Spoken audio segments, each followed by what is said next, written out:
Hi, and welcome to my presentation on handheld technology in the classroom. Weizott, 1991, wrote that we live in a society in which technology is so pervasive that we do not notice it anymore when used for everyday tasks such as retrieving information, communicating, and for entertainment. He went on to define this as ubiquitous computing. As a result, the current generation of students are growing up more technologically literate than the children their age were a decade ago. Pwensky 2011 said that this generation of students have spent their entire lives surrounded by and using computers, video games, digital music players, video cameras, cell phones, and all other manner of toys and tools of the digital age. They are practically digitally literate from the get-go. According to the Horizon report conducted by Johnson 2011, mobile computing is finding its way into many areas of society, and education is one of them, as many mainstream schools are moving towards such strategies, with the popularity of mobile phones increasing and the ability that they possess. Finan Vandenham talks about the advances in technology and how this has meant that these devices are no longer just electronic replacements for paper diaries.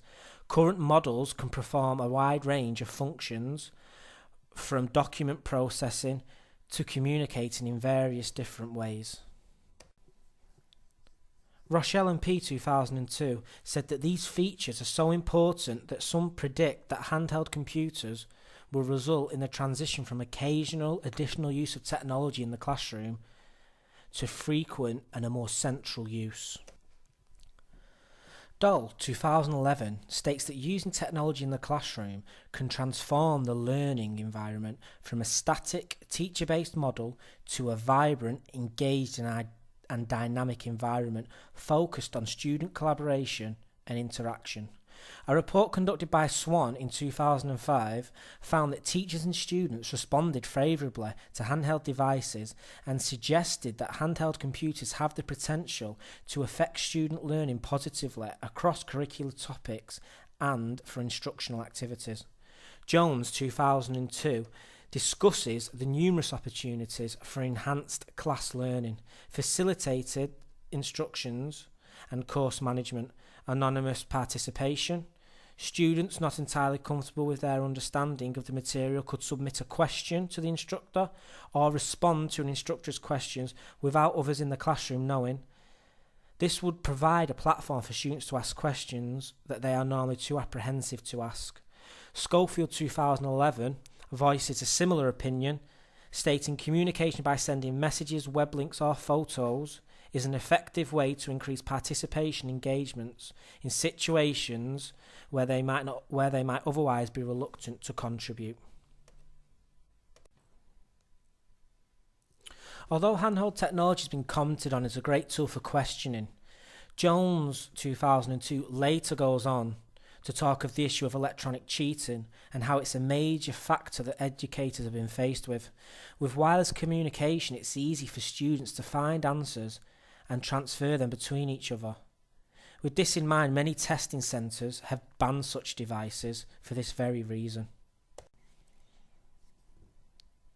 A report generated at the ESSA Academy, conducted by Cohen 2012, found that GCSE exam results risen from 55% to 99.5% in 2 years. The principal of the Academy put it down to the iPod Touch being introduced. In his own words, he said it was really motivational, and he thinks that it empowers each child to explore their creativity and learning potential. Swan 2005 also conducted an experiment using handheld devices in the classroom. The results indicated that the classes in the laboratory classrooms, the special needs students tended to perform on a similar level to medium ability students. One teacher within the report commented on how the devices empowered the special educational students to write. Although the various handheld devices did have a positive effect on results, there are reports of little or negative effect on the results of pupils and their attainment. The same report by Swan 2005, which commended the use of handheld devices in the classroom, also commented on the fact that the 7th grade middle ability students fell somewhat between low or medium ability of their peers. An analysis of the lesson indicated that their overall lower rating of the 7th grade science students may reflect that assignments did not elect higher order thinking. This may have affected the performance of such students.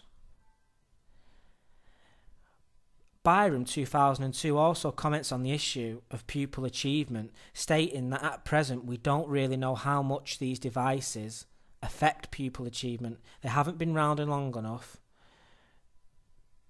to conduct any extensive and timely studies. Experts now predict that someday the number of wireless-enabled handheld units will exceed desktop PCs, making handheld units the single largest computing platform. This poses both an opportunity and a challenge for educators. Although handheld technology in the classroom can transform the learning into an engaging and dynamic process, there are still some apparent issues that need resolving. The distraction of learners due to the features that these handheld devices offer. Many academics argue that this is nothing new, as the distractions have always been there since the integration of PCs. But there's such issues as cheating. Students can use beaming technology to transfer answers to each other. And this is a real problem that test centres themselves have had to ban these devices. And although the devices are fairly cheap for the individual unit, accessories and peripherals can soon escalate that cost, as well as the damage and loss due to their mobile nature. Different reports have commented on the success of implementing handheld devices on learners' achievement and attainment. But then there's other reports that have commented on the fact that not enough research has been performed from a wide enough demographic. But it's safe to say there's a definite sense of the change that technology in the form of handheld devices is coming in the classroom of the future, just as universal textbooks had on the classroom of the past. I'd like to thank you for watching and listening to my presentation on handheld technology in the classroom.